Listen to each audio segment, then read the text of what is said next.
Assalamualaikum warahmatullahi wabarakatuh. Di sini saya akan mempresentasikan materi tentang seremonial formal, kurikuler, kokurikuler, dan ekstrakurikuler, dan kebiasaan positif di sekolah.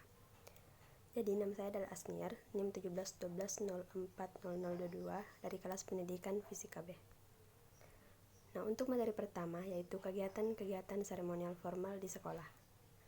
Adapun pengertian dari seremonial formal adalah seremonial artinya upacara, bersifat seremoni. Karang Taruna banyak terjebak pada kegiatan seperti peringatan HUT RI dan Hari Besar Nasional. Sedangkan formal adalah sebuah kata sifat adjektif yang berarti resmi. Di sekolah dikenal seremonial formal yaitu upacara bendera. Upacara bendera setiap hari Senin merupakan kegiatan wajib yang harus dilaksanakan oleh seluruh sekolah, baik sekolah negeri maupun swasta. Kewajiban ini berdasarkan Permendikbud RI nomor 23 tahun 2015 tentang penumbuhan budi pekerti atau PBP. Selanjutnya, manfaat seremonial formal. Yang pertama, penumbuhan budi pekerti dan karakter bangsa, terutama nilai-nilai kebangsaan dan kebinekaan. Contohnya pada saat pengibaran bendera merah putih. Yang kedua, nilai-nilai tersebut terkandung di dalam setiap urutan kegiatan atau tata upacara bendera. Nilai-nilai tersebut diantaranya adalah nilai kedisiplinan, kepemimpinan, kerjasama, dan kekompakan, kekuatan fisik dan mental, patriotisme atau kepahlawanan, dan lain-lain. Selanjutnya, kegiatan-kegiatan rutin berupa kurikuler, kokurikuler, dan ekstrakurikuler. Adapun pengertian kegiatan kurikuler dan kokurikuler adalah: yang pertama, kegiatan kurikuler adalah kegiatan utama per sekolah yang dilakukan dengan menggunakan alokasi waktu yang telah ditentukan dalam struktur program. Kegiatan ini dilakukan guru dan peserta didik dalam jam-jam pelajaran setiap hari. Kegiatan kurikuler ini dilakukan untuk mencapai tujuan minimal setiap mata pelajaran atau bidang studi yang tergolong inti juga khusus.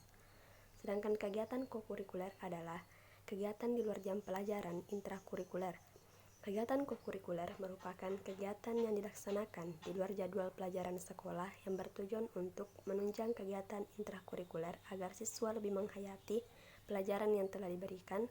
Di samping itu, untuk melatih siswa agar melaksanakan tugas secara bertanggung jawab.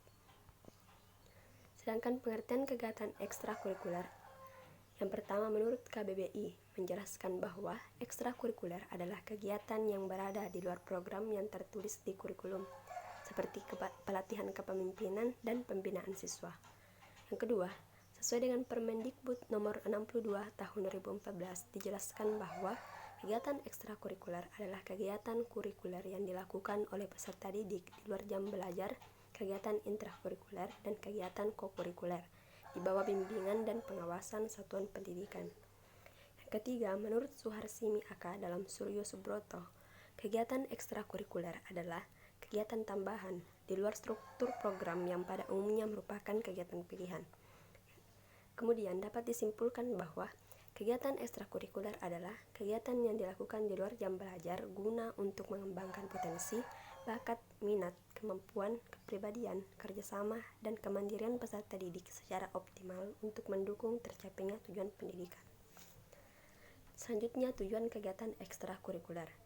Berdasarkan Peraturan Menteri Pendidikan Republik Indonesia Nomor 39 Tahun 2008 tentang Pembinaan Kesiswaan memiliki tujuan sebagai berikut. Yang pertama, mengembangkan potensi siswa secara optimal dan terpadu yang meliputi bakat, minat, dan kreativitas. Yang kedua, memantapkan kepribadian siswa untuk mewujudkan ketahanan sekolah sebagai lingkungan pendidikan sehingga terhindar dari usaha pengaruh negatif dan bertentangan dengan tujuan pendidikan. Yang ketiga, mengaktualisasi potensi siswa dalam pencapaian potensi unggulan sesuai bakat dan minat. Yang terakhir, menyiapkan siswa agar menjadi warga masyarakat yang berakhlak mulia, demokratis, menghormati hak-hak asasi manusia dalam rangka mewujudkan masyarakat madani. Selanjutnya, manfaat kegiatan ekstrakurikuler, yaitu siswa terlatih dalam satu organisasi, siswa terlatih dalam suatu kegiatan IO atau event organizer, siswa terlatih menjadi seorang pemimpin, siswa terlatih berinteraksi dengan kegiatan luar sekolah, siswa terlatih mempunyai suatu keterampilan sebagai benih untuk berkembang ke depan, siswa terlatih menghargai kelebihan orang lain, dan siswa terlatih menghadapi tantangan yang datang. Fungsi kegiatan ekstrakurikuler. Yang pertama, pengembangan, yaitu fungsi kegiatan ekstrakurikuler untuk mengembangkan kemampuan dan kreativitas peserta didik sesuai dengan potensi, bakat, dan minat mereka. Yang kedua, sosial, yaitu fungsi kegiatan ekstrakurikuler untuk mengembangkan kemampuan dan rasa tanggung jawab sosial peserta didik. Yang ketiga, rekreatif, yaitu fungsi kegiatan ekstrakurikuler untuk mengembangkan suasana rileks, menggembirakan, dan menyenangkan bagi peserta didik yang menunjang proses perkembangan. Kemudian yang terakhir, persiapan karir, yaitu fungsi kegiatan ekstrakurikuler untuk mengembangkan kesiapan karir peserta didik. Adapun prinsip kegiatan ekstrakurikuler menurut Oteng Sutisna dalam Surya Subroto, yaitu seluruh murid, guru, dan personil administrasi hendaknya ikut serta dalam usaha meningkatkan program. Yang kedua, kerjasama dalam tim adalah fundamental. Yang ketiga, pembatasan untuk partisipasi hendaknya dihindarkan. 4. Proses adalah lebih penting daripada hasil. 5. Program hendaknya cukup komprehensif dan seimbang dapat memenuhi kebutuhan dan minat semua siswa. 6. Program hendaknya memperhitungkan kebutuhan khusus sekolah. 7. Program dinilai berdasarkan sumbangannya pada nilai-nilai pendidikan di sekolah dan efisiensi pelaksanaannya. 8. Kegiatan ini hendaknya sumber-sumber motivasi yang kaya bagi pengajaran kelas. Sebaliknya, pengajaran kelas hendaknya juga menyediakan sumber motivasi yang kaya bagi kegiatan murid. Adapun hal-hal yang harus diperhatikan dalam melaksanakan kegiatan ekstrakurikuler. Yang pertama, dalam pelaksanaan kegiatannya, hendaknya bisa bermanfaat bagi siswa, baik buat masa kini maupun masa yang akan datang. Kedua, dalam pelaksanaan kegiatannya, hendaknya tidak membebani bagi siswa. Ketiga, dalam jenis kegiatannya, hendaknya bisa memanfaatkan lingkungan sekitar, alam, industri, dan dunia usaha. Yang keempat, dalam pelaksanaannya tidak mengganggu kegiatan yang utama, yakni kegiatan intrakurikuler. Selanjutnya, bentuk kegiatan ekstrakurikuler. Yang pertama itu krida, misalnya kepramukaan, latihan kepemimpinan siswa atau LKS, palang merah remaja atau PMR, usaha kesehatan sekolah atau UKS, pasukan pengibar bendera atau paskibrah. Yang kedua, karya ilmiah, misalnya kegiatan ilmiah remaja atau KIR, kegiatan penguasaan keilmuan dan kemampuan akademik, penelitian. Yang ketiga, latihan olah bakat, latihan olah minat, misalnya pengembangan bakat olahraga, seni dan budaya, pecinta alam, jurnalistik, teater, teknologi informasi dan komunikasi, rekayasa. Keempat, keagamaan, misalnya pesantren kilat, ceramah keagamaan, dan baca tulis Al-Quran. Kemudian bentuk kegiatan lainnya. Untuk materi ketiga yaitu praktik-praktik pembiasaan dan kebiasaan positif di sekolah. Adapun yang dimaksud pembiasaan adalah sesuatu yang dilakukan berulang-ulang dan terus-menerus yang akhirnya menjadi sebuah kebiasaan. Agar pembiasaan bisa dengan mudah terlaksana, dibutuhkan kerjasama yang baik antara guru dengan orang tua siswa, supaya program pembiasaan itu tetap dilaksanakan dalam kehidupan keseharian siswa. Pembiasaan merupakan upaya praktis dalam pendidikan dan pembinaan anak. Hasil dan pembiasaan yang dilakukan seorang pendidik adalah terciptanya suatu kebiasaan bagi anak didiknya. Pembiasaan yang dilakukan sejak dini akan membawa kegemaran dan kebiasaan tersebut menjadi semacam kebiasaan, sehingga menjadi bagian tidak terpisahkan dari kepribadiannya. Adapun macam-macam pembiasaan. Yang pertama, kegiatan rutin. Kegiatan rutin adalah kegiatan dilakukan secara reguler dan terus-menerus di sekolah.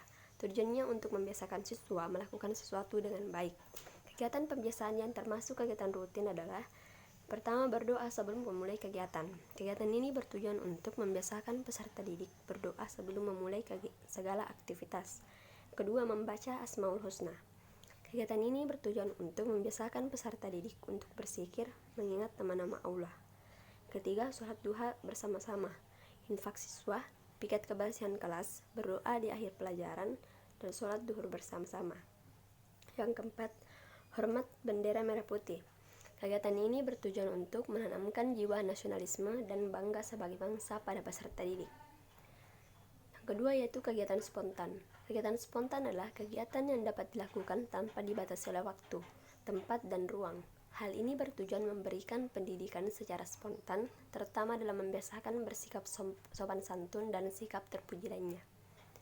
Contohnya itu membiasakan mengucapkan salam dan bersalaman kepada guru, karyawan, dan sesama siswa. Kedua, membiasakan bersikap sopan santun. Ketiga, membiasakan membuang sampah pada tempatnya. Keempat, membiasakan antri.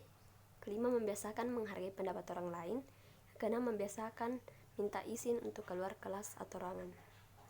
Ketiga yaitu kegiatan terprogram. Kegiatan terprogram ialah kegiatan yang dilaksanakan secara bertahap disesuaikan dengan kalender pendidikan atau jadwal yang telah ditetapkan. Membiasakan kegiatan ini artinya membiasakan siswa dan personil sekolah aktif dalam melaksanakan kegiatan sekolah sesuai dengan kemampuan dan bidang masing-masing. Contohnya itu kegiatan kelas meeting, kegiatan memperingati hari-hari besar nasional, kegiatan karya wisata, kegiatan lomba mata pelajaran seperti Olimpiade Matematika, Pesona Fisika, lomba mading, dan lain-lain. Kegiatan pentas seni akhir tahun dan kegiatan kemah akhir tahun pelajaran. Kemudian yang keempat, kegiatan keteladanan. Kegiatan keteladanan yaitu kegiatan dalam bentuk perilaku sehari-hari yang dapat dijadikan contoh atau idola. Contohnya itu membiasakan berpakaian rapi, membiasakan datang tepat waktu, membiasakan berbahasa dengan baik, membiasakan rajin membaca, dan membiasakan bersikap ramah. Adapun kebiasaan-kebiasaan yang memiliki nilai positif bagi sekolah maupun siswa sendiri. Yang pertama yaitu saling menghormati antar siswa dan guru. Kebiasaan ini didukung oleh program 4S, salam, senyum, sapa, dan sopan. Yang kedua, bertanggung jawab dan bekerja sama. Menjaga kebersihan lingkungan belajar adalah kebiasaan selanjutnya yang perlu ditanamkan pada peserta didik. Ketiga, taat pada peraturan sekolah juga turut mendukung tumbuhnya kebiasaan positif siswa. Keempat, hormat kepada semua orang. 5, menjaga nama baik sekolah. 6, menjaga nama baik orang tua dan sendiri. 7, saling menghargai. 8, dan mengerjakan tugas yang diberikan sekolah. Nah, ini termasuk referensi yang saya gunakan. Nah, itulah tadi presentasi dari saya. Kurang dan lebihnya mohon dimaafkan. Wassalamualaikum warahmatullahi wabarakatuh.